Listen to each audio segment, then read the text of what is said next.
अक्सर देखता हूँ जब भी व्यक्ति किसी बैंक के माध्यम से, एनबीएफसी के माध्यम से किसी प्रकार का लोन ले लेता है और लोन लेने के बाद में वह व्यक्ति नहीं चाहता उसका लोन डिफॉल्ट हो, लेकिन सिचुएशन ऐसी आ जाती है जब लोन डिफॉल्ट हो जाता है। लोन डिफॉल्ट होने के बाद में व्यक्ति के साथ में जो बिहेवियर किया जाता है एजेंट्स के द्वारा वो बहुत ज़्यादा गलत है। उनके मान सम्मान को पूरे तरीके से खंडित किया जाता है, उनकी इज्जत पर प्रहार किया जाता है और उन्हें बहुत ज़्यादा बेइज्जत किया जाता है। देखिए, जो भी बैंक एनबीएफसी आपको लोन देता है, आप एक बात का ध्यान रखिए, वो आपसे इंटरेस्ट भी लेता है, पेनल्टी भी लेता है और आप पर पैसा नहीं छोड़ता है, आपको पूरे तरीके से परेशान करके रख देता है। लेकिन किसी बैंक का ये अधिकार नहीं है, किसी एनबीएफसी को ये अधिकार नहीं है कि वो आपकी इज्जत पर प्रहार करे, आपके मान सम्मान को पूरे तरीके से चौकिल करे। उनको पूरे तरीके से ये राइट दिया गया है कि भाई आप कानूनी तरीके से लड़ो, अगर कोई रिपेमेंट नहीं कर रहा है तो पूरी तरह से कानून का जो प्रोसेस है वो फॉलो करो। लेकिन क्या होता है, ये इस सब को फॉलो नहीं करते हैं, आपको बहुत ज़्यादा बेइज्जत करते हैं। आप इस बात से भली भांति परिचित हैं, तो ये कोई कानूनी तरीका नहीं है। डराना धमकाना कोई कानूनी तरीका नहीं है।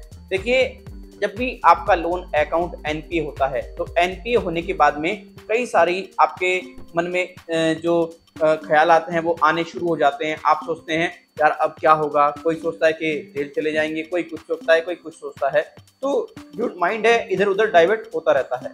तो देखो, आपको एक बात अच्छे तरीके से समझनी है। अगर आपने कोई ऐसा लोन लिया है जो कि अनसिक्योर की कैटेगरी में आता है और अनसिक्योर लोन में ही ज्यादातर हरासमेंट किया जाता है जो हमारे देखने में आया है, तो उस केस में आप किसी भी रिकवरी एजेंट से ना तो डरें, ना पूरे तरीके से टेंशन में आए, ना घबराएं। अगर कोई रिकवरी एजेंट आपको इस तरीके से बेइज्जत करता है, आप सीधा सीधा उसके खिलाफ पुलिस में कंप्लेंट कर दें, वो ज़्यादा आपके लिए बेटर होगा। स्टेप बाय स्टेप फॉलो करो। आप पहले पुलिस स्टेशन विजिट करो, पुलिस स्टेशन में किसी प्रकार की कोई सहायता नहीं होती है तो आप डायरेक्टली एसएसपी ऑफिस जाओ और एसएसपी ऑफिस में जाकर के उन्हें बता दो कि देखिए इस प्रकार से दिक्कत है और पुलिस हमारी कोई सहायता नहीं करती है। तो आपको मैं बताना चाहूँगा, पुलिस को आगे आगे आपकी सहायता करनी होगी। और एक बात अच्छे तरीके से समझ लीजिएगा, जो व्यक्ति डरते हैं कि हमारे पास में रुपया नहीं है, पैसा नहीं है, ये हो जाएगा वो हो जाएगा लोन अकाउंट एनपीए होने के बाद में, तो देखो, अगर आप एक जेन्युइन व्यक्ति हैं तो आप बिल्कुल निश्चिंत हो जाइए, आपका कोई कुछ नहीं बिगाड़ सकता। ठीक, देखिए, लोन लेना कोई गुनाह थोड़ी ना है। और मैं आपको एक बात क्लियर कर दूं, देखिए, जब भी आप किसी बैंक एनबीएफसी से लोन लें और आप किसी ऐसी परिस्थिति में आ गए हैं, आप पे नहीं कर पा रहे हैं, तो कभी भी जो एजेंट आपकी बेइज्जती कर दे, जो एजेंट आपके मान सम्मान को चोट पहुंचा दे, 1 या 2 ईएमआई डिफॉल्ट होने पर, उस एजेंट को कभी पेमेंट ना करें। आप उनसे ये कह दो कि भाई ठीक है, या तो हम आपकी ब्रांच में पेमेंट कर रहे हैं आकर के, या फिर हम कोर्ट से पेमेंट करेंगे, बात खत्म। आपका कोई भी कुछ नहीं उखाड़ सकता यार, ये बात आपको अच्छी तरीके से समझनी है। लोन अकाउंट एनपीए होने के बाद में बैंक और एनबीएफसी को क्या प्रोसीजर फॉलो करना होता है, जहां तक मुझे जानकारी है, देखिए, बैंक एनबीएफसी को आपको नोटिस भेजना होता है और नोटिस के थ्रू बात करनी होती है। उसमें बताया जाता है आपको कि भाई इतना अमाउंट है और आप इतने दिन से पे नहीं कर रहे हैं, इतना इंटरेस्ट लग गया, इतनी पेनल्टी लग गई है, आप जल्द से जल्द इस अमाउंट को क्लियर कीजिए। फिर दूसरा नोटिस आपको आता है, जब उसका जवाब नहीं देते हैं तो लगातार आपको ऐसे नोटिस आते रहते हैं जिसमें बैंक आपसे रिक्वेस्ट करता रहता है। लेकिन आज की डेट में नोटिस वगैरह भेजना तो इन्होंने बंद कर दिया है। ये पूरी तरह से लोगों को डराने का काम कर रहे हैं, धमकाने का काम कर रहे हैं, फर्जी नोटिस भेजने का काम कर रहे हैं, फेक नोटिस भेजने का काम कर रहे हैं। कुछ बैंक एनबीएफसी सभी नहीं कर रहे हैं ऐसा, तो उन नोटिस की जांच भी आप जरूर कराएं अगर आपको ऐसा कोई नोटिस आता है। वो जांच आप कैसे करा सकते हैं, हमारा व्हाट्सएप नंबर स्क्रीन पे आपको नजर आ रहा होगा। यहाँ पर आपको डिटेल अपनी प्रोवाइड करानी है, जैसे आपका नाम, आपका मोबाइल नंबर प्लस आपकी जो प्रॉब्लम है वो, और आपको बताना होगा आपको टेलीफोनिकली हमसे अपॉइंटमेंट चाहिए। जैसे आप ये सारी जानकारी हमें देंगे, हम आपका telephonically appointment after payment fix कर देंगे, क्योंकि हमारे यहाँ पर थोड़ी मिनिमम चार्जेस भी हैं, वो आपको पे करने पड़ेंगे। उसके बाद आपको अपॉइंटमेंट लेगा और आपको अच्छे तरीके से गाइड कर दिया जाएगा आपको क्या करना है। देखिए, लोन अकाउंट एनपीए होते ही आपकी रिस्पॉन्सिबिलिटी क्या बनती है?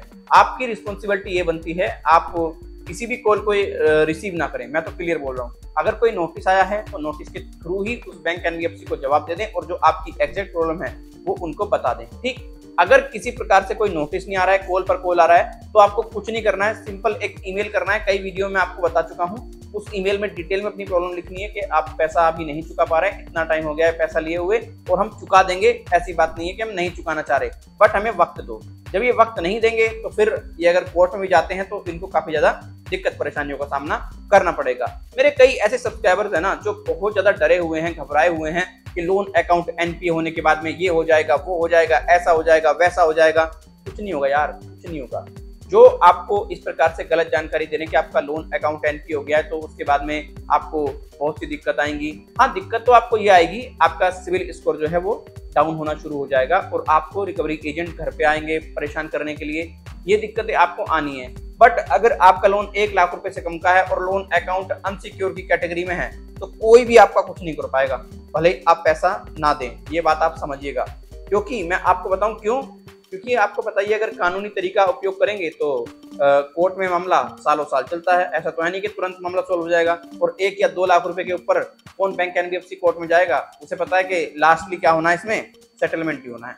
बस यही इसमें होता है और कुछ नहीं होता है। लेकिन इसका मतलब ये बिल्कुल नहीं है कि आप पैसा ना दें। ये इन्फॉर्मेशन उनके लिए बहुत ज्यादा हेल्पफुल है, उनको इनके बारे में जानना बहुत जरूरी है जिनके पास में रुपया पैसा है ही नहीं। वो पूरी तरह प्रयासरत हैं पैसा कमाने का, बट वो पैसा अरेंज नहीं कर पा रहे हैं।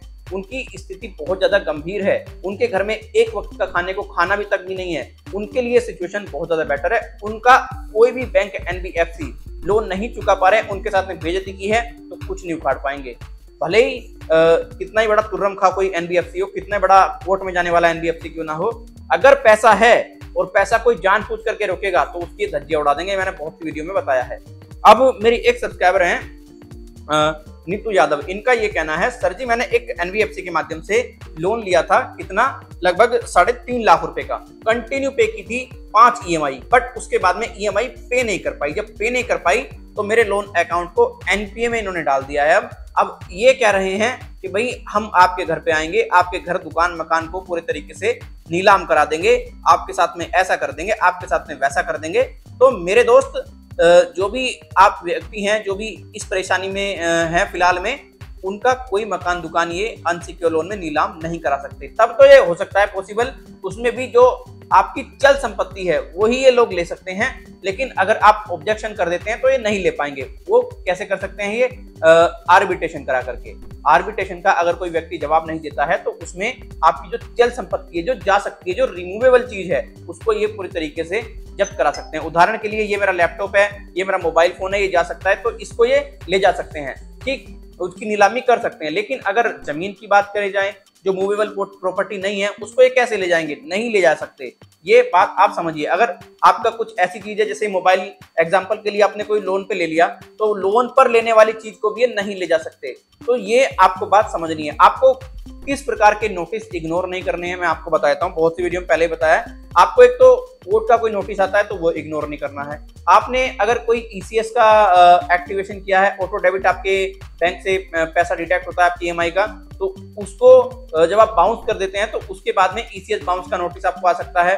चेक दिया है तो चेक का नोटिस आ सकता है 138 का, तो वो नोटिस आपको इग्नोर बिल्कुल नहीं करना है। अन्यथा आप बहुत दिक्कत में आ जाओगे, बहुत परेशानी में आ जाओगे, कोई आपको बचाने वाला नहीं होगा। फिर जल्दी से बहुत समस्याएं आपके साथ में उत्पन्न होंगी। तो आपको ये चीजें नहीं करनी है। ठीक समझ गए ना क्या क्या आपको इग्नोर नहीं करना है? कोर्ट का नोटिस इग्नोर नहीं करना है, कोई आपके पास में ईसीएस बाउंस का नोटिस आ गया वो इग्नोर नहीं करना है, कोई 138 का नोटिस आ गया है, चेक बाउंस का नोटिस आ गया है, तो वो भी आपको इग्नोर नहीं करना है।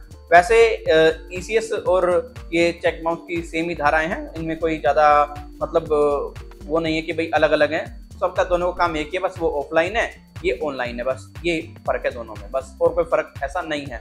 अब कई व्यक्ति ऐसी उम्मीद लगा लेते हैं कि मैंने सरकार से मदद ले लेनी है, मेरा पर्सनल लोन है, तो सरकार इसमें घंटा मदद नहीं करेगी, घंटा मदद नहीं करेगी। अगर आपने लोन लिया है और लोन आपका अनसिक्योर है, पर्सनल लोन है, और आप चाहते हैं कि सरकार आपकी मदद करेगी, तो आपको बताना चाहूंगा सरकार से कोई मदद नहीं मिलेगी। एक्चुअली मेरी ना एक और सब्सक्राइबर से कल बात हुई थी, तो उनका ये कहना था, सर मेरा लोन चल रहा था और ऐसे ऐसे बात है, मैं पेमेंट नहीं कर पा रहा, अब क्या सरकार मेरा 1-2 लाख का लोन जो है वो माफ कर देगी?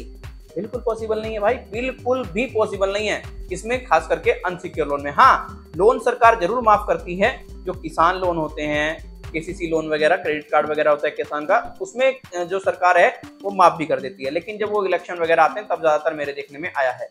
तो अगर आपने लोन लिया है और लोन अनसिक्योर की कैटेगरी में है, पैसा है तो दे दो, और नहीं है तो कोई आपका कुछ नहीं उखाड़ पाएगा। मैं तो आपको ये सजेशन देना चाहूंगा। अगर कोई ज्यादा बड़ी दिक्कत है, परेशानी है, तो एडवोकेट से मिलकर के अपनी समस्या का समाधान कराइएगा। बेटर से बेटर एडवोकेट चुनिएगा। अगर एडवोकेट चुनने में कोई दिक्कत आ रही है, आपको टेलीफोनिकली एडवोकेट की रिक्वायरमेंट है, देखो हम तो खुद कोई एडवोकेट नहीं है, बट हमारे पैनल पर कई एडवोकेट अवेलेबल हैं, हम आपको प्रोवाइड करा देंगे, बट उसका चार्जेस लगेगा। क्या आपको प्रोसेस फॉलो करना है ऑलरेडी हमने बता दिया है। हमें व्हाट्सएप पर, आप इंस्टा पर आप हमें संपर्क कर सकते हैं, निश्चिंत होकर के आपको हेल्प मिल जाएगी। तो वीडियो आपको जरूर अच्छी लगी होगी। वीडियो अच्छी लगी, वीडियो को लाइक करें, शेयर करें और चैनल को सब्सक्राइब करें। अगर किसी के मान सम्मान पर चोट पहुंचाई है तो इन बैंक एनबीएफसी को सटीक तरीके से जवाब दें। कोई डरे ना, घबराए ना, इनके ऊपर मानहानि का केस ठोक दें और इनको जो पैसा है वो आप कोर्ट में दें। बस बात खत्म। कह दो भैया कोर्ट में पैसा देंगे, सिविल तो हमारा तो खराब कर ही दिया, क्योंकि लोन अकाउंट एनपी होने का सिविल खराब हो ही जाता है, सीधी सी बात है। ठीक है ना दोस्तों, अब मैं आपसे आज्ञा लेता हूँ, फिर मिलूंगा किसी और वीडियो में।